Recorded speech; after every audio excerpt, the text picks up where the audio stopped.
Hello students, आज हम chemical reactions of acid and base यानी कि अम्ल और क्षारकों के रासायनिक गुणधर्म के बारे में पढ़ेंगे। शुरुआत करते हुए पहले हम एसिड और बेस इन दोनों के बीच का जो अंतर है वो समझते हैं। शुरू करते हुए, acid they are sour in taste, basis they are bitter in taste, यानी अम्लों का स्वाद खट्टा होता है और जो क्षार है ये कड़वे होते हैं स्वाद में। साथ ही जो बेस है उसको अगर छुआ जाए तो ये सोपी टच होता है, साबुन के जैसा चिकना लगता है छूने में। Acid they give H+ ion in water, अम्ल हाइड्रोजन आयन बनाते हैं जल में, और जो क्षार हैं वो हाइड्रोक्साइड आयन यानी कि OH- आयन बनाते हैं जल की उपस्थिति में। उसके बाद acid they turn blue litmus into red, यानी कि नीले लिटमस को लाल करना एसिड का काम और लाल लिटमस को नीला करना क्षार का प्रभाव है। फिनोल्फथेलिन जो एक सिंथेटिक इंडिकेटर है, संश्लेषित सूचक है, इसका कोई रंग नहीं होता तो अम्ल भी इसका रंग नहीं बदलता, यानी कि अम्ल की उपस्थिति में एसिड के प्रेजेंस में फिनोल्फथेलिन पर कोई इफेक्ट नहीं होता है। जबकि ये जो रंगहीन फिनोल्फथेलिन है, कलरलेस, वो गुलाबी हो जाता है, पिंक हो जाता है किसके प्रेजेंस में? बेस के प्रेजेंस में, क्षार की उपस्थिति में। मेथिल ऑरेंज लाल हो जाता है एसिड के प्रेजेंस में, जबकि मेथिल ऑरेंज येलो कलर का पीले रंग का हो जाता है क्षार की उपस्थिति में, बेस के प्रेजेंस में। पीएच वैल्यू देखें तो एसिड के लिए ये 0 to 7 यानी कि <7 है, और किसी बेस के लिए पीएच वैल्यू 7 to 14 यानी कि <7 है। और हम ये भी जानते हैं कि अगर इक्वल टू 7 हो यानी बस 7 हो किसी विलयन का पीएच मान सॉल्यूशन का, तो वो क्या होता है? न्यूट्रल होता है, उदासीन होता है। तो ये 3 पीएच मान 0 से 7 अम्ल के लिए, 7 से 14 क्षार के लिए, और 7 उदासीन यानी कि न्यूट्रल। तो ये एसिड, बेस और ये हो गया न्यूट्रल सॉल्यूशन। आगे अब हम पढ़ेंगे कुछ एग्जांपल्स किसके? एसिड्स एंड बेसिस के, सो दैट हमें टॉपिक को समझने में आसानी हो। तो एग्जांपल्स में हम एक तरफ लिखते हैं एसिड्स के लिए और दूसरी तरफ बेसिस के लिए। एसिड के जो मोस्ट कॉमन एग्जांपल्स हम लोगों को ज़रूरी है याद रखना, वो है हाइड्रोक्लोरिक एसिड HCl, दूसरा H2SO4 सल्फ्यूरिक एसिड सल्फ्यूरिक अम्ल, तीसरा HNO3 नाइट्रिक एसिड यानी कि नाइट्रिक अम्ल, और एक चौथा है एसिटिक एसिड एथेनोइक एसिड यानी कि एथेनोइक अम्ल, या फिर इसी को हम लोग एसिटिक अम्ल भी कहते हैं। इन चारों में से जो पहले 3 हैं ये सारे स्ट्रॉन्ग एसिड्स हैं यानी कि प्रबल अम्ल हैं, और जो ये लास्ट वाला है एथेनोइक एसिड, ये वीक एसिड है यानी कि दुर्बल अम्ल है। तो ये प्रबल अम्ल और एसिटिक अम्ल जो है वो हो गया एक दुर्बल अम्ल। क्षारकों के उदाहरण ले तो एक दुर्बल क्षारक है यानी कि वीक बेस से अमोनियम हाइड्रोक्साइड, ये एक वीक बेस है, दुर्बल क्षारक है। उसके बाद strong bases like sodium hydroxide है, पोटेशियम हाइड्रोक्साइड है, कैल्शियम हाइड्रोक्साइड है, जिससे लाइम वाटर यानी कि चूने का पानी, बुझा हुआ चूना भी कहते हैं, calcium water calcium hydroxide lime water हो गया।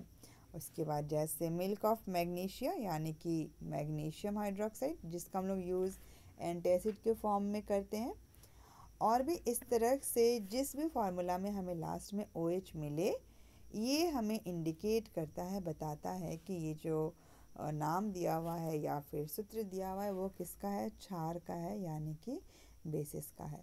और ये OH से ये भी पता चलता है कि अगर इनको जल में घोला जाए, जलीय विलयन बनाया जाए, एक्वस सॉल्यूशन, तो ये OH- आयन प्रोवाइड करते हैं, फॉर्मेशन करते हैं। और जो एसिड है, क्योंकि सभी में हमें H दिख रहा है, H2SO4 में H है, HNO3 में H है, CH3COOH में H है, तो ये जितने भी अम्ल हैं ना, ये सभी जल में घुलकर यानी कि वाटर में ये H+ आयन प्रोवाइड करते हैं, जबकि कोई क्षार जो है वो OH- आयन प्रोवाइड करता है। पहला रिएक्शन जो हम लोग पढ़ेंगे वह है reaction of acid and base with metals, यानी कि धातुओं के साथ अम्लों की अभिक्रिया, धातुओं के साथ क्षारकों की अभिक्रिया। पहले हम समझेंगे किसी अम्ल की धातु के साथ अभिक्रिया, और इसी के लिए ये उदाहरण काम आएगा। तो कोई अम्ल जैसे कि हम लेते हैं हाइड्रोक्लोरिक अम्ल, कोई धातु जैसे कि हमने लिया जिंक, अभिक्रिया हुई, रिएक्शन हुआ, और इस रिएक्शन में एक सॉल्ट बनता है, एक लवण बनता है जिसका नाम है जिंक क्लोराइड, और एक गैस बनती है हाइड्रोजन गैस। ये दोनों ही बनते हैं। और अगर हम इस समीकरण को ध्यान से देखें ना, तो ये जिंक क्या करता है ना कि हाइड्रोजन को विस्थापित करता है, डिस्प्लेस करता है। तो एक तरह का डिस्प्लेसमेंट रिएक्शन भी हो गया, विस्थापन अभिक्रिया, जिसमें जिंक ने हाइड्रोजन को विस्थापित किया जिससे बना हाइड्रोजन गैस, और खुद क्लोरीन के साथ मिलकर बनाता एक लवण जिसका नाम है जिंक क्लोराइड। एक और रिएक्शन अगर हम लोग पढ़ें तो ये हो गया हाइड्रोक्लोरिक एसिड, और यहाँ पर हम लोग लेते हैं मैग्नीशियम धातु, मैग्नीशियम मेटल। क्या बनेगा? एक लवण जिसका नाम है मैग्नीशियम क्लोराइड, और बनेगी जो गैस वो है हाइड्रोजन गैस। यहाँ पर भी मैग्नीशियम ने हाइड्रोजन को डिस्प्लेस किया, विस्थापित किया, तो ये गैस बन गई और मैग्नीशियम क्लोराइड बना। अब हमें कैसे पता चलेगा कि जो गैस बन रही है वो हाइड्रोजन ही है, क्योंकि हम लोग गैस को देख नहीं पाते, छू नहीं पाते, और हाइड्रोजन का कोई सेंट यानी कि कोई गंध भी नहीं होती।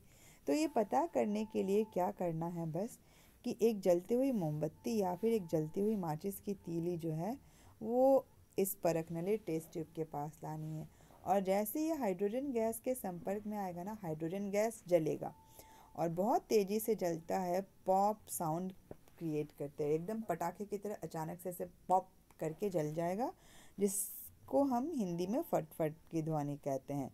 तो ये पॉप साउंड, फटफट की ध्वनि के साथ जलने वाली गैस है हाइड्रोजन।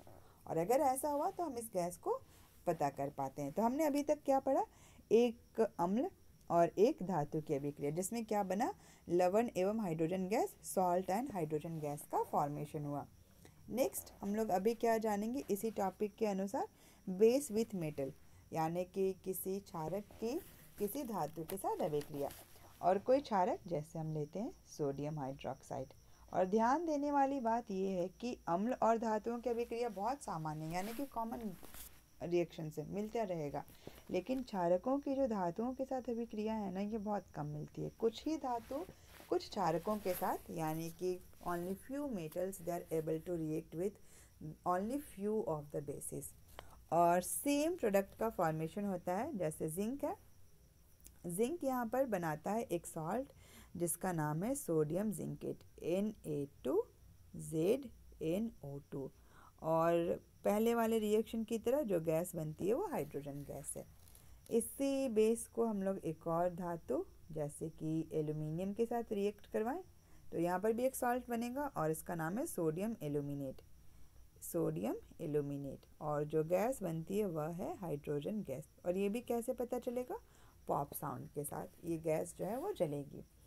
इनके लिए अगर हमें शॉर्ट में एक इक्वेशन लिखना हुआ तो हम कैसे लिख सकते हैं कि चाहे वो एसिड हो या फिर बेस हो, अगर हम इनकी धातुओं के साथ यानी किसी मेटल के साथ अभिक्रिया करवा रहे हैं, रिएक्शन करवा रहे हैं, तो बनता है सॉल्ट और हाइड्रोजन गैस।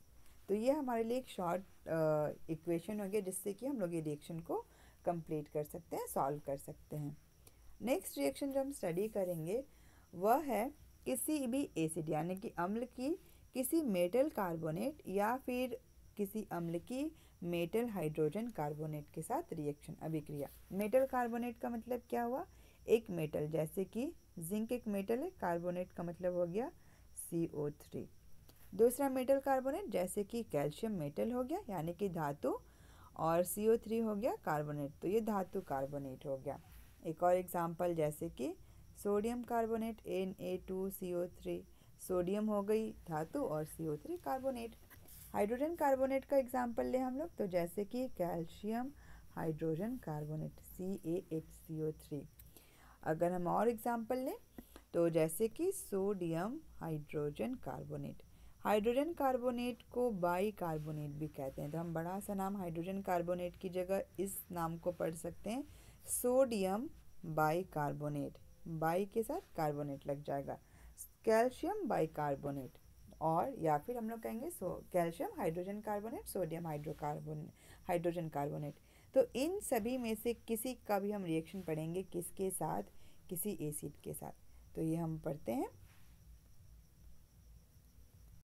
कोई एसिड जैसे कि अगेन हाइड्रोक्लोरिक एसिड, और कोई धातु कार्बोनेट यानी कि मेटल कार्बोनेट जैसे कि सोडियम कार्बोनेट Na2CO3, और ये रिएक्शन होने पर देखा गया कि एक सॉल्ट यानी कि एक लवण बनता है जिसका नाम है NaCl, एक गैस बनती है जिसका नाम है कार्बन डाइऑक्साइड और साथ में बनता है जल यानी कि वाटर।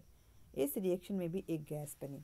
दूसरा रिएक्शन हम देखते हैं हाइड्रोक्लोरिक एसिड, और इस बार हम लेते हैं सोडियम हाइड्रोजन कार्बोनेट या फिर सोडियम बाइकार्बोनेट कह लें इसको।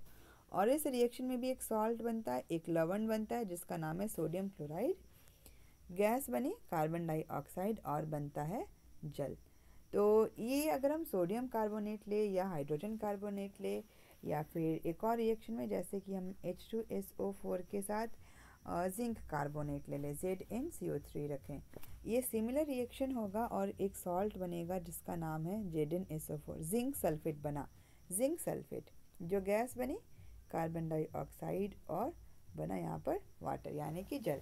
तो जब भी कोई कार्बोनेट रिएक्शन कराना है किसी एसिड के साथ तो हमेशा कार्बन डाइऑक्साइड गैस बनने वाली है। अब क्योंकि हम लोग कार्बन डाइऑक्साइड को देख नहीं सकते ना, छू भी नहीं सकते, तो हम इस रिएक्शन में कैसे पता करेंगे कार्बन डाइऑक्साइड गैस के प्रेजेंस का। तो इसके लिए क्या है, जलती हुई मोमबत्ती या तीली पास में लाना है और देखना है। अगर ये जलती हुई मोमबत्ती या तीली बुझ गई यानी कि वो बुझ गया तो हमें पता चल जाता है कि कार्बन डाइऑक्साइड गैस है। एक और टेस्ट है इसका, और ये क्या है कि हम लेते हैं चूने का पानी यानी कि CaOH2, और इस चूने का पानी जिसका कोई रंग नहीं होता, कलरलेस होता है, इससे हम लोग पास करवाते हैं, प्रवाहित करते हैं कार्बन डाइऑक्साइड गैस। तो जिसका रंग नहीं है ना पानी का, चूने के पानी का, कार्बन डाइऑक्साइड गैस पास करने पर देखा गया कि ये रंग हो जाता है मिल्की वाइट, क्योंकि यहाँ पर एक वाइट प्रेसिपिटेट श्वेत अवक्षेप का निर्माण होता है, वाइट प्रेसिपिटेट बनता है और साथ में बनता है जल। तो ये वाइट प्रेसिपिटेट का बनना इंडिकेट करता है, बताता है कि जो गैस है वो कार्बन डाइऑक्साइड गैस है। और अगर हम लगातार इस गैस को पास करते रहे ना, यानी कि अत्यधिक मात्रा में, एक्सेस अमाउंट में, तो यही कैल्शियम कार्बोनेट जो वाटर इनसॉल्युबल है, प्रेसिपिटेट का मतलब पानी में नहीं घुला, जल में अघुलनशील है, अवक्षेप कहलाया इसीलिए। तो जब हम इस कैल्शियम कार्बोनेट में एक्सेस ऑफ CO2 पास करते हैं तो कहानी बदल जाती है, और जो अघुलनशील था, अवक्षेप था, प्रेसिपिटेट था, वो अभी घुलकर बनाता है एक नया सॉल्ट जिसका नाम है कैल्शियम हाइड्रोजन कार्बोनेट, और ये जल में घुलनशील है। और साथ में यहाँ पर इसका विलयन बना, तो ये जल की उपस्थिति भी हम लोग यहाँ पर दिखा सकते हैं। तो गैस कौन सी है, कार्बन डाइऑक्साइड। पता करने के लिए हमने क्या किया, चूने के पानी से प्रवाहित किया, और क्या हो गया, रंग बदलकर सफ़ेद हो गया चूने के पानी का। क्यों, क्योंकि जो कैल्शियम कार्बोनेट बना वो जल में घुलता नहीं है। लेकिन इस कैल्शियम कार्बोनेट के बहुत सारे यूजेस हैं, जैसे कि जो मार्बल है यानी कि ताजमहल का जो संगमरमर है वो बना हुआ है कैल्शियम कार्बोनेट का। जिस चौक से हम बोर्ड पर लिखते हैं वो कैल्शियम कार्बोनेट है। पक्षियों के यानी कि जो बर्ड्स के एग्स हैं, और एग्स का जो हार्ड कवर है ना, अंडे का छिलका, वो अंडे का छिलका बना हुआ है कैल्शियम कार्बोनेट से। इसके अलावा चूना पत्थर जो लाइमस्टोन है, चूना पत्थर, ये चूना पत्थर भी बना हुआ है कैल्शियम कार्बोनेट का। तो इसके बहुत सारे उपयोग हैं। इस रिएक्शन को हम लोग कैसे शॉर्ट में लिख सकते हैं, हम लोग लिखेंगे अम्ल यानी कि एसिड, प्लस हम लोग यहाँ पर लिखेंगे धातु कार्बोनेट या फिर हाइड्रोजन कार्बोनेट हो गया, तीर बनाएंगे, यहाँ पर हम लोग लिखेंगे समीकरण में लवण, जल, और साथ में हम लोग लिखेंगे कार्बन डाइऑक्साइड गैस। और इस तरह से हमें बस पहचानना है कि अम्ल दिया हुआ है रिएक्शन में, कार्बोनेट दिया हुआ है, या फिर किसी अम्ल के साथ कोई धातु दी हुई है, और इस तरह से हम लोग उस रिएक्शन को कंप्लीट कर पाएंगे। नेक्स्ट रिएक्शन जो हम स्टडी करेंगे वह है reaction between N acid and A base, अम्ल और क्षारक की परस्पर अभिक्रिया, यानी कि अम्ल और क्षारक को आपस में ही मिला दो। उदाहरण, कोई क्षारक जैसे कि सोडियम हाइड्रोक्साइड है, ये हमने लिया, और लिया हमने हाइड्रोक्लोरिक अम्ल, हाइड्रोक्लोरिक एसिड, इन दोनों को आपस में मिला दिया। रिएक्शन होने पर पता चलता है कि यहाँ पर एक सॉल्ट लवण बना जिसका नाम है सोडियम क्लोराइड, और जल बना यानी कि NaCl प्लस H2O। एक और रिएक्शन, जैसे इस बार हम लोग चेंज कर देते हैं बेस, KOH है, एसिड भी चेंज कर देते हैं, H2SO4 ले लेते हैं, और रिएक्शन होगा, सेम सॉल्ट बनेगा, लेकिन यहाँ पर पोटेशियम है तो ये पोटेशियम सल्फेट बनता है और साथ में बनता है जल। इस रिएक्शन को हम शॉर्ट में कैसे लिख सकते हैं? हम एक तरफ लिखेंगे एसिड प्लस बेस या फिर बेस प्लस एसिड, जो भी अच्छा लगे, और इन दोनों के बीच रिएक्शन होने से बन रहा है लवण तथा जल, यानी कि सॉल्ट प्लस वाटर। ये लवण और जल बनता है। इस अभिक्रिया में जिसमें ये अम्ल और क्षार आपस में अभिक्रिया करते हैं, इसे नाम दिया गया, क्योंकि एक दूसरे का इफेक्ट कैंसिल करते हैं तो इनको नाम दिया गया न्यूट्रलाइजेशन रिएक्शन, उदासीनीकरण अभिक्रिया। न्यूट्रलाइजेशन, उदासीनीकरण, उदासीनी और उदासीनी के पीछे करण लगा देना है, उदासीनीकरण अभिक्रिया नाम दिया गया। और ये किसकी अभिक्रिया? किसी क्षार की किसी अम्ल के साथ अभिक्रिया, या फिर उल्टा किसी अम्ल की क्षार के साथ अभिक्रिया, और बनता क्या है? लवण तथा जल। नेक्स्ट रिएक्शन जो है वो है अम्लों के साथ धात्विक ऑक्साइडों की अभिक्रिया। अब अम्ल जैसे कि अगेन हाइड्रोक्लोरिक अम्ल, धात्विक ऑक्साइड जैसे कि हम लोग लेते हैं कॉपर ऑक्साइड, रिएक्शन होगा। अभी जो कॉपर ऑक्साइड है, अगर इसका रंग याद होना, इसे हम लोगों ने उपचयन में पढ़ा है, ऑक्सीकरण यानी कि ऑक्सीडेशन रिएक्शन में पढ़ा, ये काले रंग का होता है। जब इसको HCl में मिलाया जाता है तो थोड़े समय में ये रंग बदलना शुरू हो जाता है और बदल कर वो नीला हरा हो जाता है, यानी कि ब्लू ग्रीन हो जाता है, ब्लू और ग्रीन कलर का सॉल्यूशन हो जाता है, ब्लूइश ग्रीन टिंट हो जाता है। और ये क्यों होता है? क्योंकि इन दोनों के बीच रिएक्शन से एक सॉल्ट, एक लवण बनता है जिसका नाम है कॉपर क्लोराइड। तो एक सॉल्ट बना, एक लवण बना, और साथ में बनता है जल, यानी कि H2O का फॉर्मेशन होता है। तो ये रिएक्शन किसका किसका है? एसिड का है। किसके साथ है? किसी मेटल ऑक्साइड के साथ है। और क्या बना? लवण, यानी कि सॉल्ट प्लस वाटर का फॉर्मेशन हुआ। इस रिएक्शन को अगर हम प्रीवियस रिएक्शन यानी कि इस रिएक्शन के साथ कंपेयर करें, न्यूट्रलाइजेशन उदासीनीकरण के साथ, तो हमें कुछ सिमिलैरिटीज़, कुछ डिफरेंसेस दिखेंगे। क्या?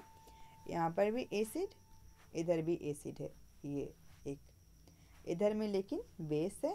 राइट साइड में क्या है? यहाँ पर मेटल ऑक्साइड है। प्रोडक्ट दोनों के सेम है, लवण है, जल है। यहाँ पर भी लवण है और जल है। तो ये अभिक्रिया क्योंकि न्यूट्रलाइजेशन उदासीनीकरण के साथ मिलती है ना, तो ये जो मेटल ऑक्साइड है वो किसके जैसे बिहेव कर रहा है? बेस के जैसे, यानी कि ये जो धात्विक ऑक्साइड है वो क्षार के जैसे बिहेव करते हैं, व्यवहार करते हैं। इसीलिए धात्विक ऑक्साइडों को क्षारकीय ऑक्साइड भी कहते हैं। So it is said that metal oxides are basic oxides, और metal oxides are basic in nature. तो इनका नेचर कैसा हो गया? बेसिक होता है नेचर में। नेक्स्ट एंड लास्ट रिएक्शन जो हम पढ़ेंगे वह है किसी क्षारक की अधात्विक ऑक्साइड के साथ अभिक्रिया। और कोई क्षारक जैसे कि कैल्शियम हाइड्रोक्साइड, ये क्षारक की पहचान क्या है? OH माइनस, यानी कि हाइड्रोक्साइड आयन। अधात्विक ऑक्साइड जैसे कि कार्बन डाइऑक्साइड, कार्बन अधातु है, नॉन मेटल है, तो नॉन मेटल से जो ऑक्साइड बना उसे नॉन मेटेलिक ऑक्साइड कहते हैं। मेटल से बने हुए ऑक्साइड को मेटेलिक ऑक्साइड कहते हैं। तो जो नॉन मेटेलिक ऑक्साइड है, अधात्विक ऑक्साइड, क्षारक के साथ अभिक्रिया करता है, और ये अभिक्रिया में क्या बनता है? एक लवण बनता है, एक सॉल्ट बनता है जिसका नाम है कैल्शियम कार्बोनेट, और साथ में वाटर का फॉर्मेशन होता है, यानी कि जल बनता है। तो इस रिएक्शन में क्या बन रहा है? लवण, और ये हो गया जल, सॉल्ट एंड वाटर का फॉर्मेशन हुआ। और किसके किसके बीच रिएक्शन है? एक बेस यानी कि क्षारक, और ये क्या है? अधात्विक ऑक्साइड, नॉन मेटालिक ऑक्साइड है। इस रिएक्शन को भी अगर हम देखें ना तो ये पहले वाले रिएक्शन की तरह है। किसकी तरह? न्यूट्रलाइजेशन की तरह। कैसे? हमने यहाँ पर लिया है क्षार यानी कि बेस, और साथ में लिया हमने अम्ल, और यहाँ हमने क्या लिया है? हमने लिया बेस, लेकिन अम्ल की जगह हमने लिया अधात्विक ऑक्साइड, नॉन मेटेलिक ऑक्साइड। इस रिएक्शन में क्या बना? फॉर्म हुआ लवण और जल, सॉल्ट एंड वाटर। न्यूट्रलाइजेशन में भी क्या बन रहा है? सॉल्ट एंड वाटर बन रहा है। तो इस रिएक्शन के अकॉर्डिंग ये जो नॉन मेटेलिक ऑक्साइड्स है, अधात्विक ऑक्साइड, इनको कहा जाता है, और ये सच में है भी क्या? Acidic in nature. तो इनका नेचर होता है एसिडिक, इनका व्यवहार होता है अम्लीय व्यवहार होता है, तो ये अम्ल के जैसे बिहेव करते हैं। अब ये तो हमने रिएक्शंस पढ़ लिए हैं। एसिड्स और बेसिस के बारे में हम कुछ और भी जानते हैं कि एक एसिड एसिड के जैसे क्यों बिहेव करता है और बेस बेस के जैसे क्यों बिहेव करता है। और ये सारी केमिस्ट्री जो है ना, ये इनके आयन में छुपी हुई है। आयन मतलब किस आयन का निर्माण हो रहा है। तो क्योंकि सारे एसिड्स H+ आयन का फॉर्मेशन करते हैं, किस में करते हैं, वाटर के प्रेजेंस में। वाटर का प्रेजेंट होना एकदम ज़रूरी है, यानी कि जल की उपस्थिति आवश्यक है। तो सारे एसिड्स जो हैं वो H+ आयन का फॉर्मेशन करते हैं। इसी कारण ये सारे एसिड्स एक ही जैसे बिहेव करते हैं, मतलब सारे के सारे अम्ल जो है ना, नीले लिटमस को लाल करते हैं।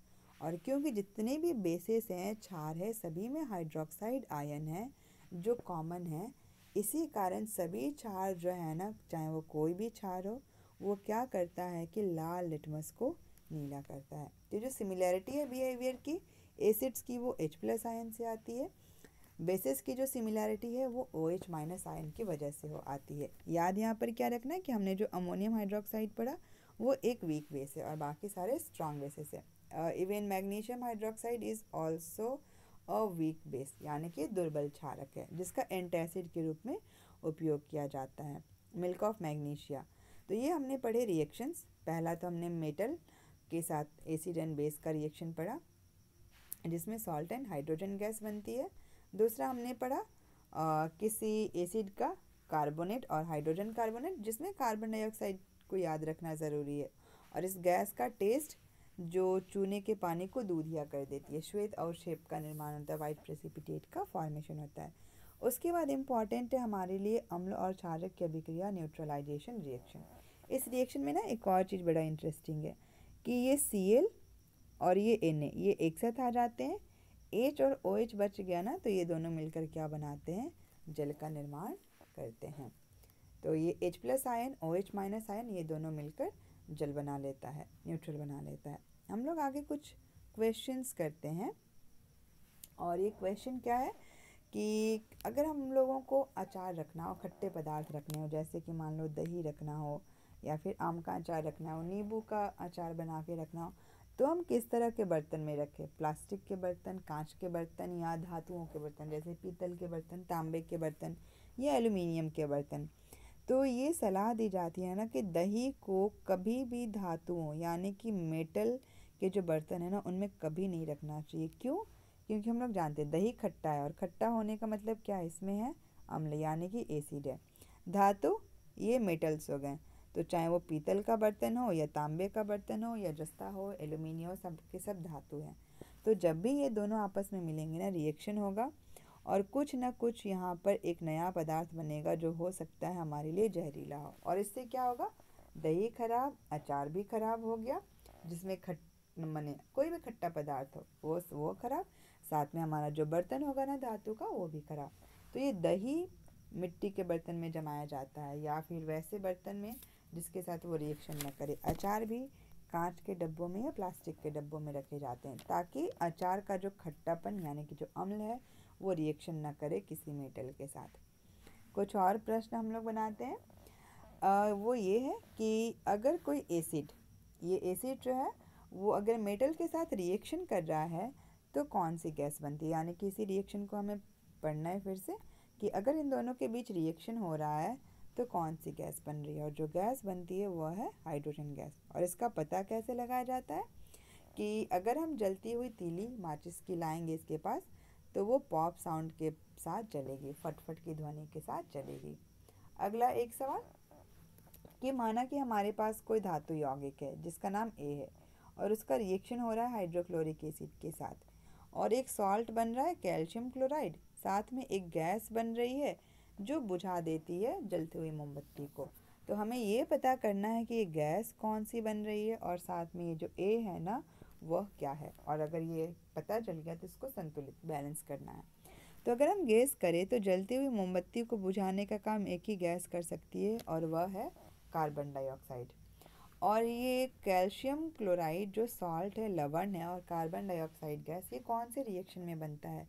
ये हमने जाना कि जब किसी धातु कार्बोनेट की किसी अम्ल के साथ अभिक्रिया होती है तभी उसमें कार्बन डाइऑक्साइड गैस बनती है, यानी कि अम्ल और धातु कार्बोनेट या फिर हाइड्रोजन कार्बोनेट के साथ। तो इससे हम लोग गेस कर सकते हैं कि ये जो ए है वो क्या होगा, कोई कार्बोनेट होगा। लेकिन किसका कार्बोनेट, वो हमें लवण से पता चलेगा जिसमें कैल्शियम है। तो ये ए हो जाएगा कैल्शियम कार्बोनेट। एसिड का नाम तो दिया हुआ है HCl, और बनेगा क्या, calcium chloride, carbon dioxide gas जिसने जलती हुई मोमबत्ती को बुझाया, और बनेगा जल। संतुलित करना है तो हम कैसे करेंगे, गिनती करेंगे तो देखेंगे कि तो बस Cl2 मतलब Cl क्लोरीन की संख्या और हाइड्रोजन की संख्या में अंतर है। और अगर हम HCl के आगे 2 लिख दें तो ये पूरा जो इक्वेशन है, समीकरण, हुआ हो जाता है संतुलित। तो इस पूरे टॉपिक में हमने कई सारे केमिकल रिएक्शंस पढ़े, और ध्यान रखना ज़रूरी है कि एक ही एसिड किसके साथ रिएक्शन करके वाटर फॉर्म कर रहा है, कब एसिड हाइड्रोजन गैस बना रहा है, कब किस तरह के अभिक्रियाएं हो रही हैं, और इन रिएक्शंस का हमारी डेली लाइफ में क्या यूज़ है। जैसे कि अगर हम ये रिएक्शन जो है हमने पढ़ा दही और धातु की अभिक्रिया, ये हमें ध्यान रखना चाहिए कि कभी ना हो, क्योंकि अगर ऐसा होता है तो जहरीले पदार्थ बनते हैं। जो धातु बर्तन को भी ख़राब करेगा, और जो खाद्य पदार्थ है खट्टा, उसको भी ख़राब कर सकता है। Thank you for watching this video, और मुझे उम्मीद है कि ये टॉपिक समझ में आया होगा, समझने में सहायता मिली होगी।